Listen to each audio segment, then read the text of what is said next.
ऐसे थे कि वे कृष्ण भगवान की बुराइयां ज़्यादा कर रहे थे। अरे वो तो नटखट है, चोर है, वो तो ग्वाला था, वो तो इसने तो इतनी आफत मचाई थी वृंदावन में।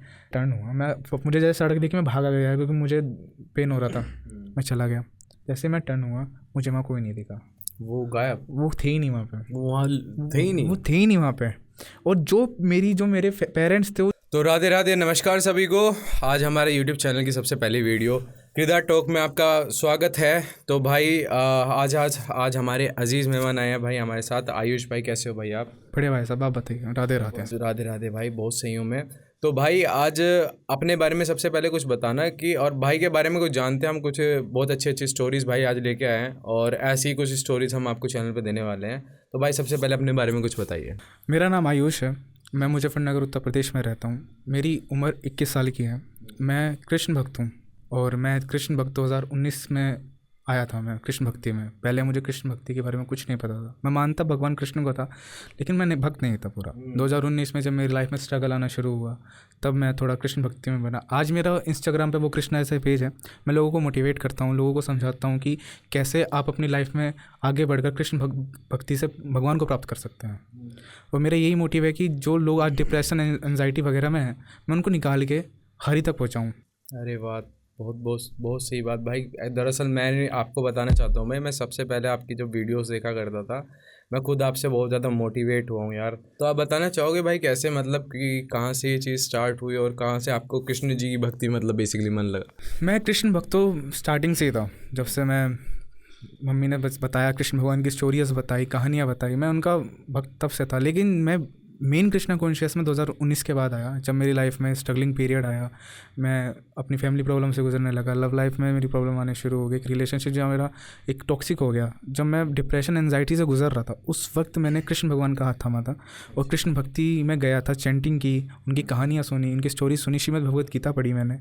तब जाके मुझे लाइफ का मेन मोटिव क्या है वो समझ में आया, कृष्ण है क्या मुझे तब समझ में आया। भाई आपसे एक सवाल था कि लाइक कभी ऐसा हुआ है कि आपके फॉलोअर्स का आपका मैसेज आया कि लाइक भाई आपकी स्टोरीज से, एक तो नॉर्मल मैसेज सब करते हैं, हम पे भी मैसेज करते हैं कि भाई आप अच्छा काम कर रहे हो, एक होता है लंबा चौड़ा सा एक स्टोरी पूरी आपके रिगार्डिंग, आपके पोस्ट के रिगार्डिंग ही बताते हैं लोग बाग। आपके पास क्या उसके रिगार्डिंग कोई स्टोरी है भाई? हाँ, एक ऐसी स्टोरी थी जहाँ पे एक लड़की इन्वॉल्व थी जिसके साथ ही इंसिडेंट हुआ था सारा का सारा। बेसिकली वो भी अपनी डिप्रेशन वगैरह में गुजर रही थी। तो एक टाइम ऐसा आया कि उसने अपने खुद को हार्म करने की बहुत कोशिश की, बहुत ज़्यादा। उसने सुसाइड भी करने की कोशिश की, बहुत चीज़ें करने की कोशिश की, लेकिन एक चीज़ ऐसी थी, उसकी एक पावर ऐसी थी जो उसे करने से रोक रही थी। हालांकि वो कृष्ण भक्त नहीं थी, उनके घर में लड्डू गोपाल जी थे, युगल जोड़ी भी थी। वो कृष्ण भक्त नहीं थी, वो लड़की बेसिकली फ्रेंड्स में ज़्यादा रहना पसंद करती थी और उसका अपना एक अलग ही लेवल था। वो अपने खुश रहती थी, कंफर्ट जोन था उसका अपना अलग ही। लेकिन जब उसकी लाइफ में प्रॉब्लम्स आना शुरू हुई, वो प्रॉब्लम से उभर नहीं पाई, प्रॉब्लम बढ़ती गई, उसको मेंटल टॉर्चर होती गई, वो अपने दोस्तों से, अपनी एक रिलेशनशिप से।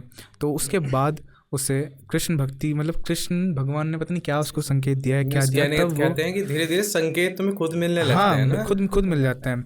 वो खुद ही धीरे धीरे अपनी कृष्ण भक्ति में आना शुरू हो गई। उसके टॉक्सिक फ्रेंड खुद छूट गए, रिलेशनशिप वो खत्म हो गया। जो उसके पेरेंट्स टॉक्सिक हो रहे थे, इतना उस पर इतना कहते थे, मारते थे। पॉजिटिविटी बहुत ज़रूरी है इस चीज़ में। कृष्णा कॉन्शियस में आप अगर पॉजिटिव हो ना तो सब पॉजिटिव है। भगवान भी आपको कैसे पॉजिटिव दिशा दिखाते हैं कि जहाँ पे आपका भविष्य है, भगवान आपको फिर उससे बढ़कर देते हैं जितना आप उनसे मांगते हो।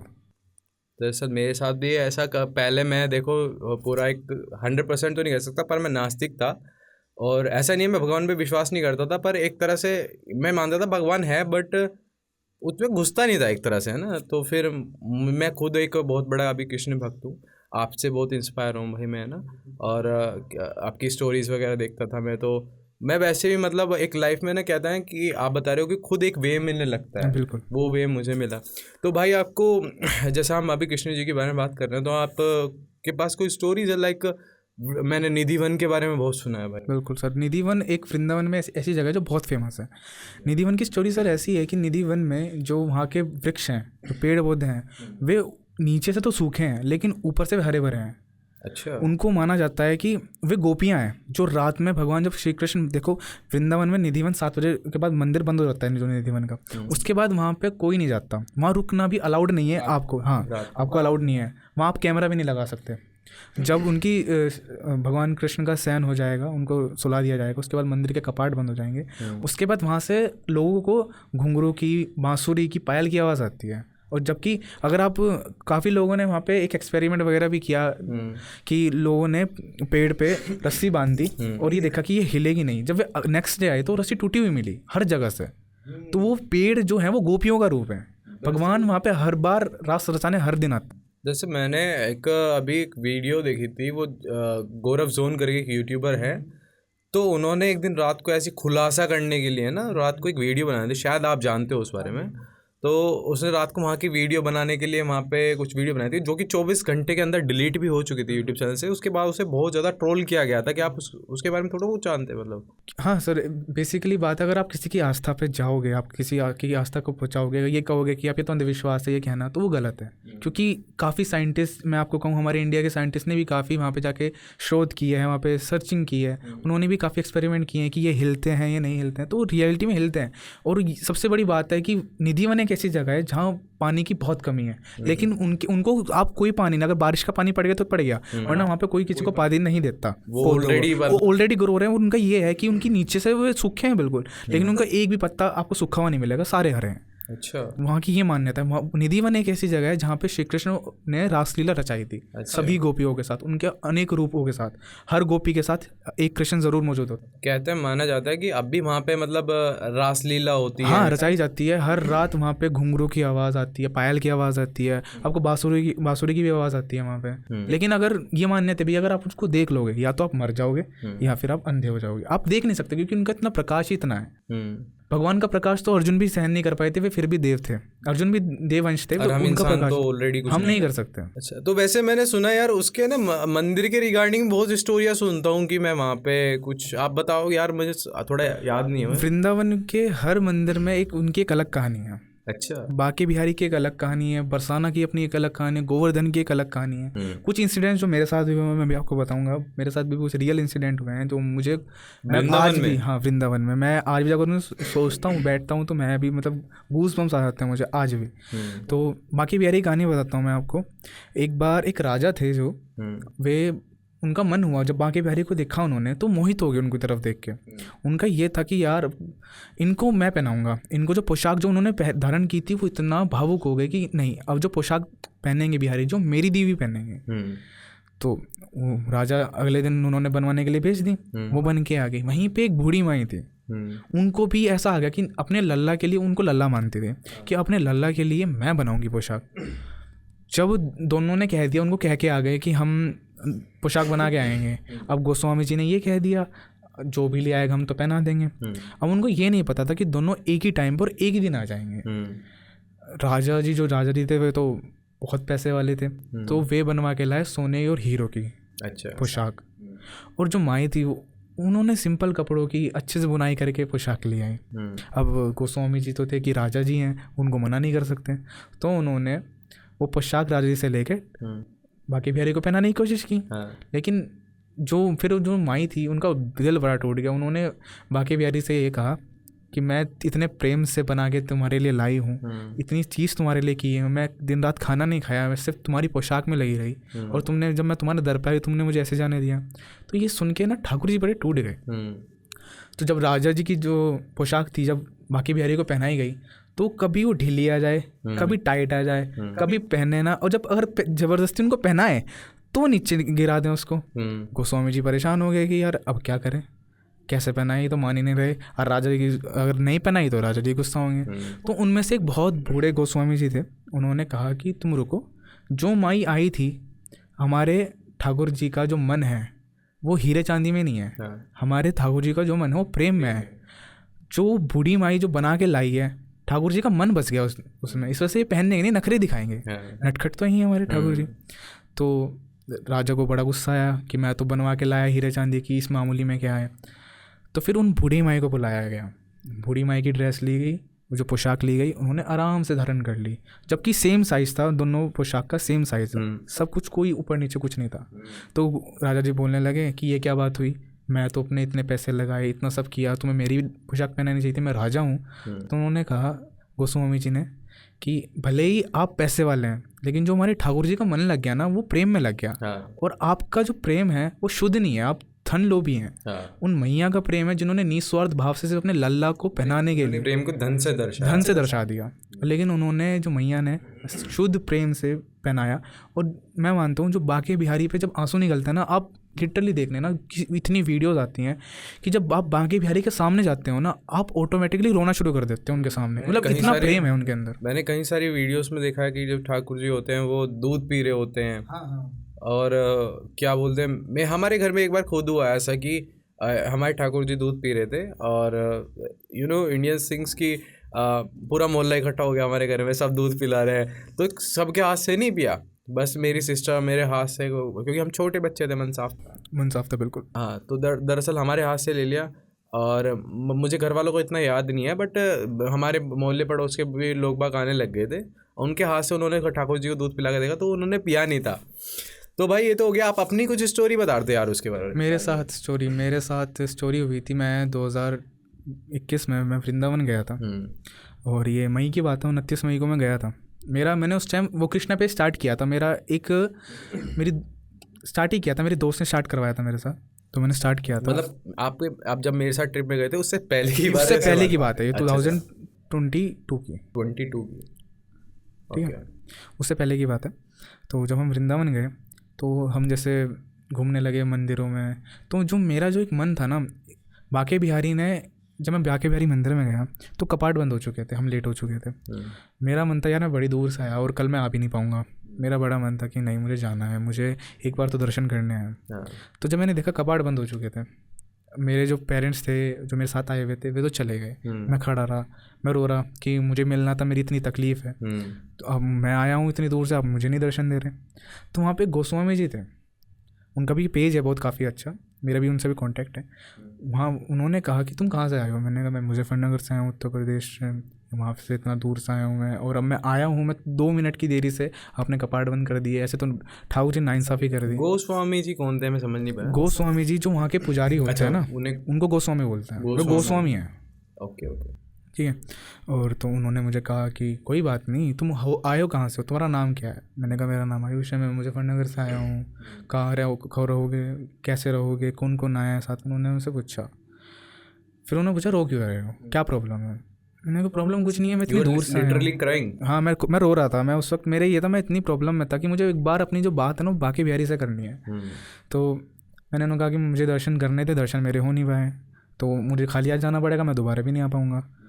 तो मैं आपको बताऊं कि वो गोस्वामी जी अब कहीं नहीं है मंदिर में। मैं कई बार जा चुका हूँ, मुझे गोस्वामी नहीं मिले। उन्होंने मुझे कहा तो एक काम कर, जहाँ पे मैं बैठा हूँ तो यहाँ पे आ जा। मैं चढ़ा, जबकि वहाँ पे कोई आप प्राइम मिनिस्टर भी नहीं चढ़ सकता उस दहलीज पे गोस्वामी के अलावा। उन्होंने बिठाया, अंदर कपाट खोला, वहाँ पे दर्शन कराए, जबकि कपाट में दर्शन सिर्फ गोस्वामी के अलावा कोई नहीं करता। उन्होंने दर्शन कराए, मैंने उनको ऐसे अलाउड भी नहीं होता, अलाउड है नहीं। तो उन्होंने जो मेरा मन था ना, जब मैंने उनको देखा, मेरा ऑटोमेटिकली मैं उनकी माला पे चला गया, जो उन्होंने माला धारण कर रखी थी कमल की। गोस्वामी जी ने नहीं, बांके बिहारी ने। तो मेरा मन वहाँ चला गया। मैं उनको कह भी नहीं सकता कि उन्होंने मुझे इतना कर दिया, उन्होंने मुझे दर्शन करा दिए। मैं आ गया अपने आप, मेरे से उतरा, उन्होंने उतारी माला और मुझे पहना दी। अच्छा। और मैं शौक था, मैं पूरे रास्ते सोचते हुए आ गया कि हुआ क्या मेरे साथ। तो जो गोस्वामी जी थे उनका वर्णन कर सकते हो भाई, कि मतलब कि कुछ ऐसे दिखते थे या फिर ऐसा कुछ? तो बूढ़े थे वो, काफ़ी काफ़ी एजड थे, काफ़ी। जब मैं दूसरी बार गया था, आपके साथ गया था मैं, मुझे वहाँ दिखे नहीं। मैं उसके बाद भी गया दिसंबर में, मैंने फिर भी ढूंढने की कोशिश की, मुझे नहीं मिले। अच्छा। मैंने जब जो दूसरे गोस्वामी थे उन्होंने पूछा कि, उन्होंने कहा ऐसे तो कोई काम ही नहीं करते यहाँ पे, एजड है ही नहीं यहाँ पे। सच में? हाँ। और जब मैं पहुंचा था ना, वहाँ पे उनके अलावा कोई गोस्वामी नहीं बैठा, बताओ, वो भी बैठे हुए थे आराम से। अच्छा। ना फ़ोन में, फिर अपनी एक बुक जो होती है स्क्रिप्चर, उसमें वो पढ़ रहे थे बैठे। वो वाली बात कहते हैं कि पता नहीं किस रूप में आकर नारायण मिल जाएगा। वो तो आपके साथ यार हूबहू हुआ यार। और उसी दिन मैं आपको बताऊं कि हमने जब बांके बिहारी की परिक्रमा कर ली तो मेरी तबीयत ख़राब हो गई थी। अगले दिन हम गोवर्धन की परिक्रमा करने गए थे। मेरे जो पेरेंट्स थे, मैंने आपको, जब हम पिछली बार श्याम एंथम का शूट करने गए थे, तो मैंने आपको जगह दिखाई थी गोवर्धन की, जो जंगल वाला रास्ता था। हाँ, जंगल वाला रास्ता। हम वहाँ गए थे, तो मेरे पेरेंट्स तो निकल गए, तो मुझे थोड़ी प्रॉब्लम हो रही थी, मुझे चलने में दिक्कत हो रही थी, मेरे पैर में चोट लग चुकी थी। तो मैं धीरे धीरे करके जा रहा था। हमने 5 बजे परिक्रमा शुरू करी थी और चलते गए, शाम हो चुकी थी उस वक्त। हमने जो 52 गाँव में से 4-5 गाँव पार कर लिए थे। 4-5 गाँव में मेरे पेरेंट्स मेरे साथ थे, लेकिन उनकी स्पीड ज़्यादा तेज़ थी, मेरी चोट लगी हुई थी, मैं धीरे धीरे चल रहा था, तो वे जल्दी जल्दी निकल गए आगे। अंधेरा हो चुका, मेरे पास मेरा फ़ोन नहीं। अकेले थे, अकेले हो गए? मैं अकेला हो गया था वहाँ, मैं मेरे साथ कोई नहीं वहाँ पे उस टाइम, कोई नहीं था। आप अपने पेरेंट्स और दोस्तों के साथ गए? दोस्तों के साथ गया था, मेरे साथ उस वक्त कोई भी नहीं था, और मेरे फ़ोन की बैटरी भी सिर्फ 5% थी। मैं अगर इसे इस्तेमाल भी करता हूँ, मैं लाइट भी खोलता हूँ, अंधेरा था तो कोई फ़ायदा नहीं है, क्या पता कहाँ ज़रूरत पड़ जाए, तो मैंने रख लिया। मैं चलता गया, मैं धीरे धीरे हरे कृष्णा राधे राधे राधे राधे बोलते हुए चला गया। मैं जाके एक मंदिर पे बैठा, छोटा सा मंदिर, उस पर गोवर्धन जी विराजमान थे, और मैं बैठ गया वहाँ पे। मैं थोड़ा देर रेस्ट किया, मैंने उनसे बातें करने लगा कि क्यों इतनी तकलीफ़ दे रहे यार, कि मैं तो इतने दूर से चल के आया, मैं चल रहा, परिक्रमा कर रहा, और आप मुझे कष्ट दे रहे हो ऐसे ऐसे करके। तो कोई बात नहीं, मैं फिर थोड़ा बहुत रेस्ट करा, मैं चल दिया। आगे जाके मैं रास्ता भूल गया, मुझे यही नहीं, अंधेरे में मुझे यही नहीं पता मैं कहाँ चल रहा। एक इंसान जो बूढ़े व्यक्ति थे, उन्होंने सिर्फ धोती पहन रखी थी, हाथ में डंडा था उनके, वे आए, उन्होंने मुझसे पूछा तुम कहाँ के हो, कहाँ भटक रहे हो, कैसे कैसे। मैं परिक्रमा करने आया हूँ। मैं कह रहा तो रास्ता है ही नहीं, तुम गलत जा रहे हो, तो तुम्हें बहुत डीप में ले जाएगा, अंदर तक ले जाएगा, कहाँ जाओगे, भटक जाओगे। मैंने कहा रास्ता कहाँ है? उन्होंने कहा मैं भी वहीं जा रहा हूँ, चलो मेरे साथ। चलते गए, हम बात करते गए, बात कर रहे हैं हम। वो मुझसे पूछ रहे हैं तुम्हारे घर में कौन कौन है, क्या करते हो, कृष्ण भक्त हो? हाँ कृष्ण भक्त हैं हम। तो पूछने लगे कैसे कृष्ण भक्ति करते हो, माखन वाखन खिलाते हो? तो वो ऐसे थे कि वे कृष्ण भगवान की बुराइयाँ ज़्यादा कर रहे थे। अरे वो तो नटखट है, चोर है, वो तो ग्वाला था, वो तो इसने तो इतनी आफत मचाई थी वृंदावन में, ऐसे कहने लगे। और मैं उनको सामने करा कि नहीं ऐसा नहीं है, भक्त हैं हम भी, हम सुन नहीं सकते, ऐसा कैसे आप परिक्रमा कर रहे हो, आप उनको कॉन्ट्राडिक्ट कर रहे हो। हाँ आप उनको कह रहे हो। तो कोई बात नहीं, ठीक है, चलते चलते उसी सेम डे की बात है, अगले दिन की बात है, नेक्स्ट डे जब हम गोवर्धन की परिक्रमा कर रहे थे, तो चल रहे हैं हम। वो मुझसे पूछने लगे क्या रखा है कृष्ण भक्ति में, शिव भक्त बन जाओ। मैंने कहा नहीं, मेरे आराध्य के आराध्य शिव है, मैं उनको भी मानता हूँ, मैं कृष्ण को भी मानता हूँ, लेकिन मेरा जो प्रेम है वो कृष्ण में है। मन मोह लेती है ना, हाँ वो वाली। तो कहने लगे अरे नहीं क्या है कृष्ण भक्ति में, वो तो ऐसा था, रनछोड़ था, बेकार है, वो तो नटखट था, गोपियों के वस्त्र चुराने वाला है, दुनिया तो उसको भगोड़ा कहती है। मैंने कहा ऐसा है, ऐसा मत कहो, हम वृंदावन में हैं, उनकी नगरी में, प्रेम से करते हैं ना। चलते चलते चलते अब मुझे रास्ता मिल गया, उन्होंने मुझे रास्ता दिखा दिया, सड़क आ चुकी थी जब हम वहाँ से सड़क से निकले थे। मैं जैसे टर्न हुआ, मुझे जैसे सड़क देखी मैं भागा गया, क्योंकि मुझे पेन हो रहा था। मैं चला गया, जैसे मैं टर्न हुआ मुझे वहाँ कोई नहीं दिखा, वो गायब, वो थे ही नहीं वहाँ पे, वो थे ही नहीं वहाँ पे। और जो मेरे पेरेंट्स थे वो जो मुझसे आगे थे, मुझे बाद में पता चला वो पीछे थे। मैं उनसे कब आगे निकल गया उन्हें भी नहीं पता। और सेम ही रास्ता है वहाँ पे, कोई उबड़ खाबड़ रास्ता नहीं है। मैं खुद गया हूँ उस रास्ते पे भाई, और मैं देखा है वो रास्ते पे अगर कोई भी जा रहा है तो लिटरली वो जंगल वाले रास्ते बता रहा हूँ ना, तो वहाँ पे तो अगर आप कोई आपका जानने वाला मिलता आसानी से मिल सकता है, क्योंकि इतना बड़ा रूट नहीं है, चौड़ा रूट नहीं है दरअसल। बिल्कुल, वहाँ पे 52 गाँव आते हैं, कोई रेस्ट करने। लेकिन मुझे जब मैं चल रहा था बातें करता करता, मुश्किल से मैंने उनसे 20 मिनट बातें की होंगी। और उस टाइम जो परिक्रमा बची हुई थी वो कम से कम 8 किलोमीटर की परिक्रमा बची हुई थी। तो 20 मिनट में 8 किलोमीटर, मुझे अब टाइम याद है, मैंने जब मैंने फ़ोन खोला था उस टाइम बच रहे थे 6:40, और मैं 7:10 पे या 5 पे मैं रोड पे था। और मेरे पेरेंट्स पीछे थे उस वक्त। और जब मैंने पूछा कि मुझे वहाँ मंदिर में, मैं मंदिर में रुका था, तो मेरे पेरेंट्स कहते हैं वहाँ तो कोई मंदिर है ही नहीं, बीच में तो कोई मंदिर आता ही नहीं, ना छोटा ना बड़ा, वहाँ पे तो सिर्फ एक गोवर्धन का बड़ा मंदिर आता है। मैं कहा मैं उसके पार कर गए, तो उन्होंने कहा वहाँ कोई मंदिर नहीं है। मुझे लगा मगर उन्होंने देखा नहीं होगा कि रात हो रही है, क्या देखेंगे। मैं जब अगली बार दिसंबर में गया, वहाँ सच में कोई मंदिर नहीं था, सच में वहाँ कोई मंदिर नहीं था, कोई भी मंदिर नहीं था वहाँ पे। जब आप हमारे साथ गए थे? हाँ वहाँ पे मैं आपके साथ था, वहाँ कोई मंदिर नहीं था, छोटा मोटा कुछ भी कोई मंदिर नहीं था वहाँ पे। जिस लोकेशन पे मैं उस लोकेशन पे भी रुका था, जो मेरे तो आ गए थे, जो मेरे साथ दूसरे दोस्त थे उनके साथ रुका था। मैंने उनको बताया यहाँ मंदिर था। मैंने वहाँ पे जो रहने वाले हैं उनसे ही बात की, मैं कि यहाँ पे तो मंदिर था ना। उन्होंने कहा यहाँ कोई मंदिर नहीं है भाई, मंदिर तो पीछे है, तुम गलत आ गए। भाई आप ना बातों को बिल्कुल मौके पे बताते हो भाई। सबको बताने जा रहा हूँ कि भाई मेरे साथ पहले भी वृंदावन जा चुके हैं, और उससे पहले ही इनके साथ कांड हो चुका है। और वृंदावन में इन्होंने मेरे साथ गोवर्धन की भी यात्रा की है, लेकिन वहाँ नहीं बताया भाई ने कि शायद वो बताए नहीं जाते ना, वो बताए नहीं जाते। और दूसरी वो प्री प्लान्ड होता है कि आज हम उस बारे में बात करेंगे। बिल्कुल, दरअसल मैं खुद शौक हो रहा हूँ कि मुझे नहीं पता। बिल्कुल। तो जब ये हो गया, मैंने अपने पेरेंट्स को बताया कि ऐसी बात हो गई कि मुझे ऐसा कुछ हुआ, तो उन्होंने विश्वास नहीं किया कि नहीं तू झूठ बोल रहा है, ये वो कोई बात नहीं। हम बरसाना गए, बरसाना पे हम सीढ़ियाँ चढ़ रहे हैं, आराम से हम ऊपर पहुँच गए। मेरा जो मन था राधा रानी की माला में आ गया जो बनी हुई थी ड्राई फ्रूट्स की। मैंने कहा मुझे बड़ा अच्छा लग रहा है ये। तो मुझे वही जो मुझे गोवर्धन में मिले थे मुझे वे बरसाना में मिले। अरे वाह। और उन्होंने कहा कि मैंने उनसे पूछा कहाँ गायब हो गए थे, कह रहा मेरा घर तो वहीं है गोवर्धन में, मैं तो चला गया था तुम्हें रास्ता दिखा के, मेरा काम तो रास्ता दिखाना था, मैंने दिखा दिया। मैंने कहा अच्छा अभी यहाँ पे क्या कर रहे हैं? मैंने कहा राधा रानी के दर्शन करने आया हूँ। कह रहा अच्छा सखी के दर्शन करने आया हूँ? मैं कहा हाँ जी। मेरा बैग था उस वक्त, मेरे पेरेंट्स तो नीचे थे, उन्होंने दर्शन कर चुके थे और मैं गाड़ी के पास था अपनी, तो मैं बाद में दर्शन करने आया था। तो मेरे पास बैग था, मैं कहा बैग कहाँ रखूँ, भीड़ थी। उन्होंने कहा ये बैग मुझे दे दो तुम, मैं संभाल लूँगा, मैं बैठा हूँ यहीं पर, ठीक है। मैं चला गया कि भाई इन्होंने मेरी मदद की थी। मैं चला गया वहाँ पे, मैंने दर्शन किए। एक बरसाना की एक बात है, अगर आप राधा रानी से आई कांटेक्ट करोगे ना आप खुद रो पड़ोगे।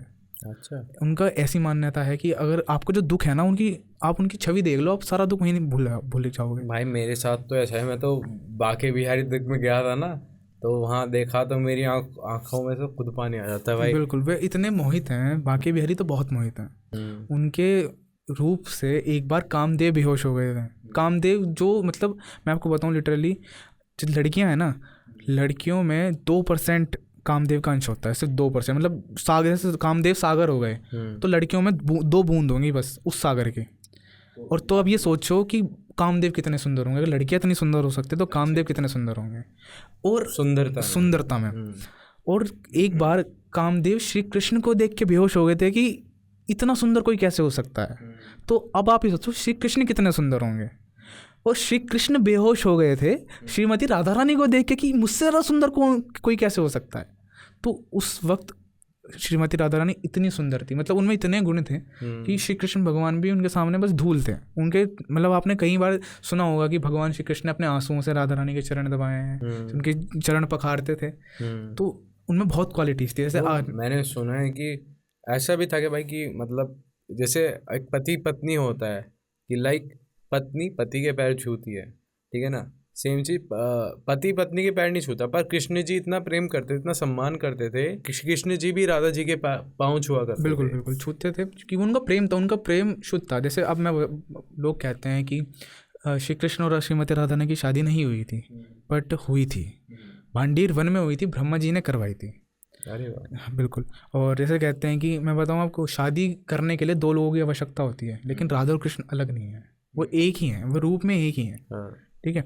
तो इस वजह से लोग कभी पूछते हैं कि रुक्मणी को नहीं क्यों पत्नी थी वे, तो उनको क्यों नहीं पूजा जाता, राधा को ही क्यों पूजा जाता है। तो राधा रानी का प्रेम का त्याग ही इतना था कि श्री कृष्ण भी उनके सामने, उनका प्रेम कुछ नहीं था। श्री कृष्ण भी अपना प्रेम को तुच्छ मानते थे कि मेरा प्रेम तुम्हारे सामने कुछ नहीं है राधा, इतना प्रेम था। मैं बताऊं गोपियों में भी, जो वृंदावन की गोपियां थी ना, उनमें इतना प्रेम था, उनके आंसुओं से तालाब बन गया था, इतना रोई थी वे श्री कृष्ण के विरह में, इतना प्रेम था। भाई मैंने एक और स्टोरी सुनी है, जैसे और पर्वत होते हैं और आप पहाड़ों पे गए हो तो बड़े ऊंचे ऊंचे से होते हैं। इस बात का भी प्रमाण होता है कि लाइक जैसे श्री कृष्ण जी ने गोवर्धन उठाया था, तो ऐसा है तुम जैसे चलोगे तो तुम्हें महसूस नहीं होगा तुम पहाड़ों पे चल रहे हो। हाँ। क्या ये भी कुछ कोरिलेशन है क्या इस बात का? बात ये है, जो गोवर्धन है उनको वरदान मिला था। ये अगर मैं आपको रामायण की बात नहीं, ये जो गोवर्धन है रामायण से रिलेटेड है। मैं आपको बताऊं, जब आपने सुना होगा लक्ष्मण जी जब मूर्छित हो गए थे तो संजीवनी बूटी लाने गए थे, तो एक पर्वत ऐसा था जो टूट के गिर गया था। अच्छा। तो जब बाद में हनुमान जी से लेने गए तो उन्होंने कहा कि अब मैं ही विराजमान हो गया, अब मैं यहाँ से उठने वाला नहीं। तो कहाँ? गोवर्धन में। अच्छा। उन्होंने कहा, तो उन्होंने गोवर्धन कहने लगे कि भगवान संजीवनी बूटी उठा कर ला रहे थे तब से। हनुमान जी जो थे, जब जो पर्वत उठा के लाए तो उनमें से एक टुकड़ा नीचे गिर गया था। अच्छा। मान्यता के हिसाब से, अगर मान 2 स्टोरीज हैं इसकी, मैं दूसरी स्टोरी बताऊँ आपको। मान्यता के हिसाब से तो वो गोवर्धन पे रुक गया था, गोवर्धन गिर गया था वहीं पे आधा पर्वत। तो बात हुई थी कि फिर कि कैसे, जब हनुमान जी से कहा गया कि चलो, तो उन्होंने कहा नहीं, मुझे तो श्री राम के दर्शन करा दो आप, उनका बस एक, मुझे सिर्फ छू लेने दो उनको, मैं तृप्त हो जाऊँगा। तो हनुमान जी ने कहा था कि अभी तो मैं नहीं कर पाऊँगा, लेकिन मैं आपसे वचन देता हूँ, मैं आपको वरदान देता हूँ कि भगवान राम का जब अगला जन्म होगा, जब द्वापर युग में कृष्ण रूप में आएंगे तो आपको ज़रूर छुएंगे। तब श्री कृष्ण भगवान ने, जब इंद्र भगवान ने वर्षा की, तब उन्होंने अपनी एक उंगली से, छोटी उंगली से पूरे गोवर्धन को उठा लेता, तो वही उनका स्पर्श था। अच्छा। और दूसरी स्टोरी में बताऊँ कि जब अब भगवान राम सेतु बना रहे थे तो तब पत्थरों की ज़रूरत कम पड़ रही थी। हनुमान जी ने सोचा है छोटे छोटे पत्थर क्या, एक पहाड़ी ला के रख देता हूँ मैं, दूरियाँ कम हो जाएगी। तो वे लेने गए, उन्होंने 2-3 पहाड़ रख दिए वहाँ पे। तो जब गोवर्धन की पर्वत की बारी आई तो उन्होंने श्राप दे दिया कि तुमने मुझे छुआ, मुझे मेरे कृष्ण के अलावा, मेरे विष्णु भगवान के अलावा कोई नहीं छू सकता। तो पत्थर के बनना शुरू हो गए। तो उन्होंने कहा तुम मुझे जानते नहीं, मैं हूँ कौन, मैं श्री राम का सेवक हूँ।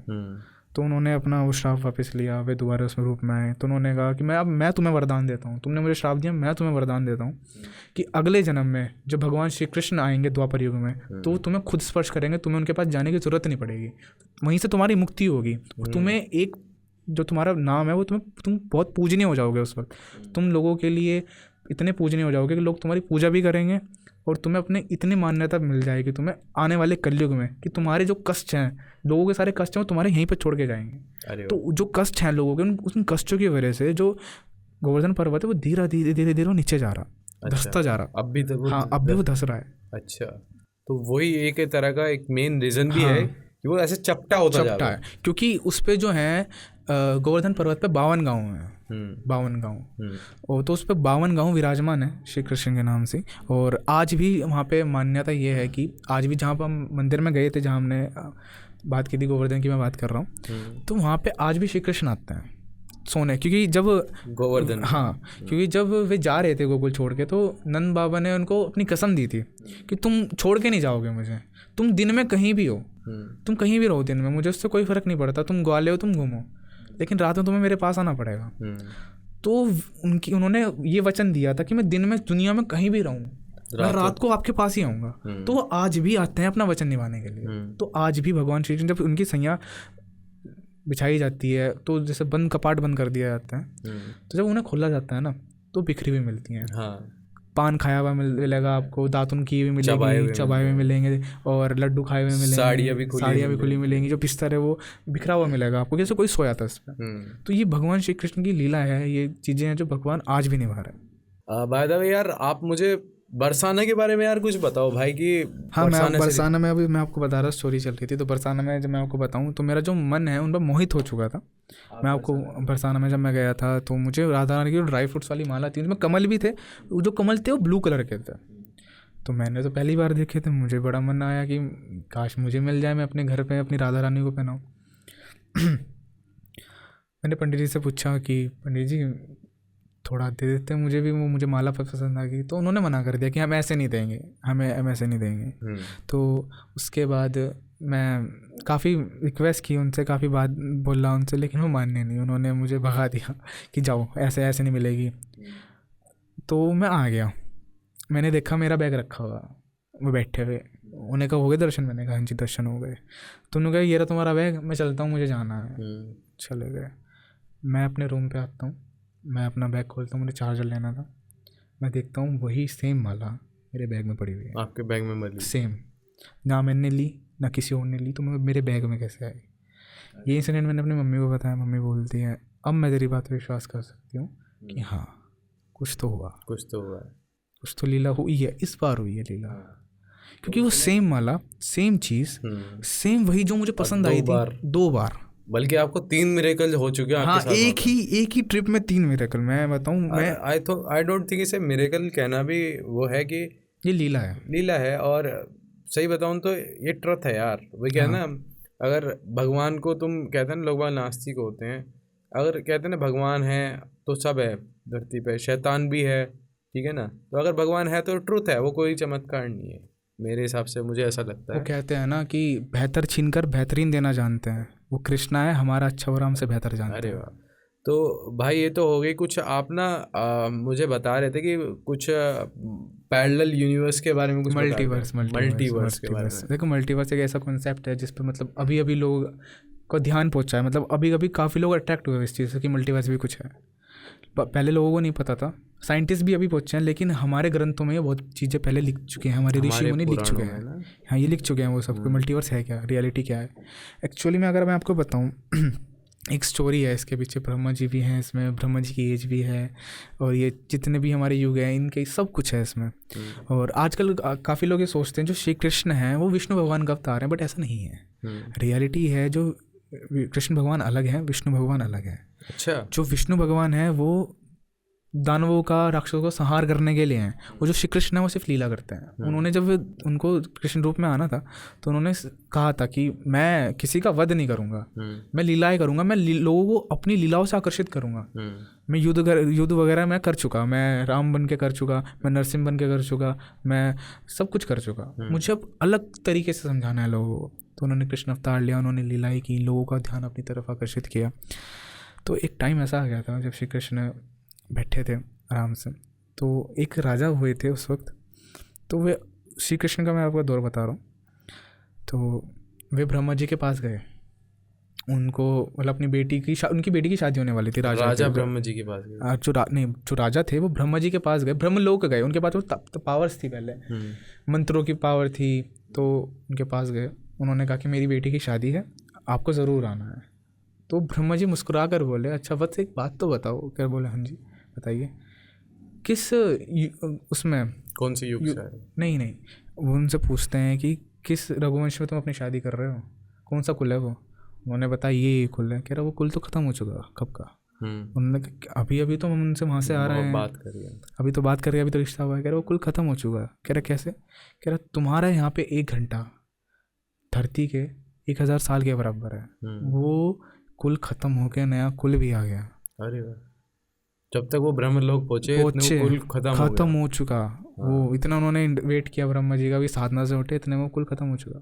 अच्छा। जब वे गए तो उनका वो पीढ़ी जो थी ना कुल की, वो समाप्त हो चुकी, एक नई पीढ़ी आ गई। उनका राज्य खत्म हो चुका, एक नया राज्य खड़ा था वहाँ तक ट्रैवल करने में। हाँ और देखो उनके पास इतनी पावर्स थी और जो भी थी कि वो उस समय में वहाँ तक मतलब ब्रह्मलोक तक उन्होंने ट्रैवल किया। जो पहले के राजा थे तो उनकी जो हमारी जो स्क्रिप्चर्स है ना, उनमें सब लिखा है सब कुछ, कि आप कैसे भगवान को प्राप्त कर सकते हो, कैसी चीज़ें आप देख सकते हो, क्या कर सकते हो भगवान को प्राप्त करने के लिए, आप क्या कर सकते हो। पहले मंत्रों से ही आप ट्रैवल कर सकते थे।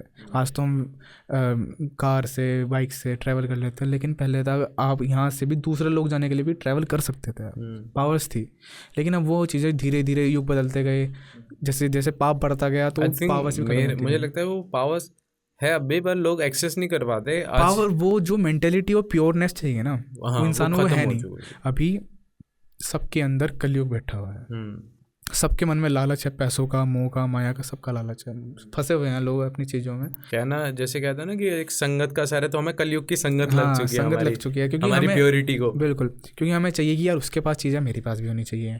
ये जो मन भाव उठता है ना इस चीज़ का, वो मैं आपने नाम सुना होगा प्रेमानंद स्वामी महाराज जी, जो बरसाना में है, जो राधा रानी के भक्त हैं।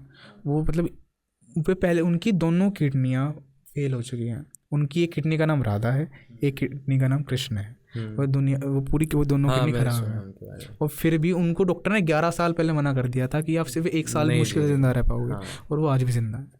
तो ये पावर भक्ति की है कि उनके अंदर इतनी प्योरनेस है, इतनी पावर है कि वो ले रहे हैं। काफ़ी लोग बोलते हैं कि वे खुद श्री कृष्ण हैं जो ज्ञान देने आए हैं श्रीमती राधा रानी का। क्या आप लोगों को यार सबसे पहले सॉरी मैं आपकी बात काट रहा हूँ, महाविष्णु और विष्णु में डिफरेंस बता सकते हो भाई? महाविष्णु और विष्णु में डिफरेंस यही है कि जैसे आपने मल्टीवर्स का नाम से, आप मल्टीवर्स का कॉन्सेप्ट कह रहे थे, तो जो मल्टीवर्स में हर एक मल्टीवर्स में एक अलग गोलोक है, मतलब एक अलग वैकुंठ है, ठीक है, और उसका एक अलग विष्णु है। उसके बाद जब वो एक मल्टीवर्स, एक पूरी गैलेक्सी, 1 करोड़ गैलेक्सी कंप्लीट हो जाएगी, फिर एक अलग गैलेक्सी बनेगी, उसका एक अलग विष्णु है। अच्छा। फिर वो जो 1 करोड़ वाली है, वो उसमें भी 1 करोड़ हो जाएंगे, उसका एक अलग विष्णु है। अच्छा। ये है कि आप ये सोच रहे हो कि एक ही गैलेक्सी है या फिर एक ही है, तो ऐसा नहीं है। करोड़ों बिलियन है, बिलियन गैलेक्सीज हैं, हर का एक अलग विष्णु है, एक अलग ब्रह्मदेव है, एक अलग शिव है। लेकिन श्री कृष्ण एक है। अच्छा। श्री कृष्ण एक है, गोलोक में विराजमान हैं। तो जो महाविष्णु है वो एक है, महाविष्णु भी बहुत सारे हैं। अच्छा। श्री कृष्ण एक है, श्री कृष्ण। महाविष्णु भी बहुत सारे हैं, फिर विष्णु जी भी बहुत सारे हैं, लेकिन वो एक है, श्री कृष्ण एक है। अच्छा। ब्रह्मदेव को आप त्रिदेव में तो गिन लोगे, लेकिन वो देवता है क्योंकि वो उनकी एज भी, जब उनकी एज पूरी होती है उनको भी मरना पड़ता है। देवता भी मरते हैं। इंद्र कोई नाम नहीं है, इंद्र एक पोस्ट है। अब तक 11 इंद्र बदल चुके हैं। अब तक हमारे ग्रंथों में लिखा हुआ है। हाँ, ये अब तक 11 इंद्र बदल चुके हैं। बाय द वे यार, बहुत अच्छा लगा आज आप पॉडकास्ट करके। ऐसे ही हम भाई लोग और भी पॉडकास्ट लाने वाले हैं आपके लिए। तो तब तक के लिए बने रहिएगा हमारे साथ, और साथ में thank you so much Ayush भाई इतना सब कुछ बताने के लिए हमारे अपने खुद के चैनल के लिए, ठीक है ना। तो ऐसे ही हम और भी मेहमान आपके लिए लाते रहेंगे। तो तब तक के लिए भाई सब्सक्राइब करो और शेयर करो, घंटी वाला बटन दबा दो भाई, है ना। तो भाई bye bye, tata, see you, Radhe Radhe भाई।